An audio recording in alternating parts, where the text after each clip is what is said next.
Dante was the standout player of the day. He did manage to get through the entire route, which means he defeated every single character. And what I like to see is he employed a distinct strategy. Now, I will admit, it isn't the type of strategy that would work particularly well against a human player. That should be noted. But he did show that he was capable of adapting away from that strategy when he was pressed. So all in all, it was an impressive run. The most disappointing player for me was Jamal. He is capable of getting massive scores in score attack, primarily because he's particularly skilled at fighting games and is capable of doing some of the more flashy or more difficult combos.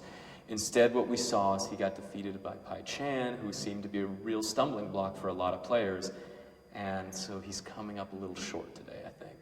There are two things happening here that make Pai Chan so difficult. One, Pai Chan happens to be the fourth fighter in the lineup.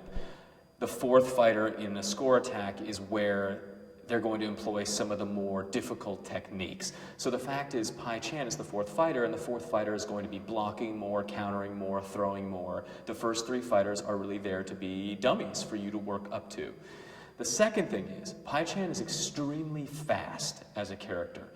And going up against her, if you're not that experienced, you're going to run into some problems because she can hit you high and hit you low in rapid succession, and you don't know where it's coming from if you're not experienced with the game.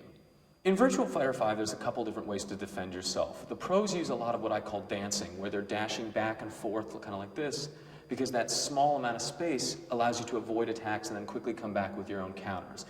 However, you can also block, like a standard fighting game, and you can also counter a move, which allows you to start your combo chain in response. Now, what I saw a lot of was the dashing. I didn't see a lot of counters or blocking. Now, that means that I don't think a lot of people were practicing their defense. A little too much offense, not enough defense. And that's going to kill you when you come up against Pai Chan.